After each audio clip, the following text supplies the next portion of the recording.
Hello friends, again welcome back to salt and pepper. അപ്പോൾ ഇന്ന് ഞങ്ങൾ വന്നിരിക്കുന്നത് നല്ല കിഡിലൻ ഒരു 4 മണി പലഹാരത്തിൻ്റെ റെസിപ്പിയാണ്, സോയ ചങ്ക്സ് കൊണ്ടുള്ള. അപ്പോൾ വീഡിയോയിലോട്ട് പോകുന്നതിന് മുന്നേ എൻ്റെ എല്ലാ കൂട്ടുകാരും ഞങ്ങളുടെ ചാനൽ സബ്സ്ക്രൈബ് ചെയ്യണം.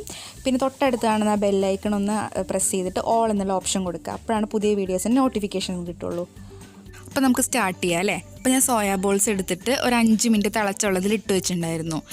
എന്നിട്ട് അതെടുത്തിട്ട് തണുത്ത വെള്ളത്തിൽ കഴുകി ഞാൻ നന്നായി പിഴിഞ്ഞ് വെച്ചിരിക്കുക. ഒട്ടും വെള്ളം ഉണ്ടാവാൻ പാടില്ല കേട്ടോ അതിൽ. എന്നിട്ട് നമ്മളൊരു പാത്രം എടുത്തു. എന്നിട്ട് നമ്മളതിലേക്ക് കടലമാവ് ഇടുക ചെയ്യുന്നത്. അപ്പോൾ നമ്മളിതിൽ മുക്കിയിട്ട് ഫ്രൈ ചെയ്യുക ചെയ്യുന്നത്. അപ്പോൾ കടലമാവ് എടുത്തിട്ട് അതിൽ ആവശ്യത്തിന് ഉപ്പിടാം. ആവശ്യത്തിന് ഉപ്പിട്ടിട്ട് നമ്മൾ പിന്നെ മുളക് പൊടി ഇടും. മുളക് പൊടി ഞാൻ ഒരു 1.25 സ്പൂൺ ഇടുന്നുണ്ട് കേട്ടോ. ഇത് അത്യാവശ്യം എരിവുള്ള പൊടിയാണ്. എന്നിട്ട് വെള്ളം ഒഴിച്ചിട്ട് നല്ല തിക്കായിട്ട് ഇത് മിക്സ് ചെയ്യാം. ഇനി നമ്മൾ ചേർക്കാൻ പോകുന്ന സാധനങ്ങളൊക്കെ ഓപ്ഷനിലാട്ടോ, വേണമെങ്കിൽ ചേർത്താൽ മതി. ഇത് ഞാൻ 1 സ്പൂൺ അരിപ്പൊടി ഇട്ടിട്ടുണ്ട്. പിന്നെ ഇത് ചിക്കൻ മസാല ഇട്ടിട്ടുണ്ട്. പിന്നെ ഒരു നുള്ള് സോഡാപ്പൊടി ഇട്ടിട്ടുണ്ട്.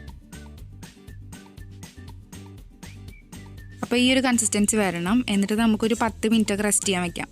ഇനി ഒന്നുമില്ല, ഇനി നമുക്ക് ഫ്രൈ ചെയ്യാം, അത്രേ ഉള്ളൂ. എന്നിട്ട് എണ്ണയൊക്കെ ഒഴിച്ച് നമ്മുടെ സോയ ബോൾസ് എടുത്തിട്ട് നമ്മൾ മാവിൽ മുക്കാം. കണ്ടോ, ഇങ്ങനെ മാവിൽ നന്നായിട്ട് കോട്ട് ചെയ്യുക. 2-3 പ്രാവശ്യമൊക്കെ ഇങ്ങനെ ആക്കി കോട്ട് ചെയ്തിട്ട് നമ്മൾ എണ്ണയിലിട്ടങ്ങ് പൊരിച്ചെടുക്കുക, അത്രേ ഉള്ളൂ, സിമ്പിൾ. പിന്നെ ഈ അരിപ്പൊടിയും ഇതൊക്കെ ചേർത്തോണ്ട് നല്ല ക്രിസ്പി ആയിരിക്കും കേട്ടോ. അതില്ല സാധാ പോലെ ഉണ്ടാക്കിയാലും ടേസ്റ്റ് ഉണ്ടാവും. അങ്ങനെ ഇതേ കണ്ടോ, മറിച്ചൊക്കെ ഇട്ടിട്ട് കരിയാതെ, അത്ര സമയമൊന്നും എടുക്കില്ല, പെട്ടെന്നാവും കേട്ടോ. നമ്മുടെ കിഡിലൻ സോയ പക്കവട റെഡി ആയിട്ടുണ്ട്. അപ്പോൾ നമ്മൾ കോരിയിട്ട് മാറ്റി വയ്ക്കുക. അങ്ങനെ 2-3 പ്രാവശ്യം കൂടി വറക്കാനുണ്ട് കേട്ടോ. അപ്പോൾ നമ്മുടെ കിഡിലൻ സോയ ബജ്ജി അല്ലെങ്കിൽ സോയ പക്കവട അവിടെ റെഡി ആയിട്ടുണ്ട്.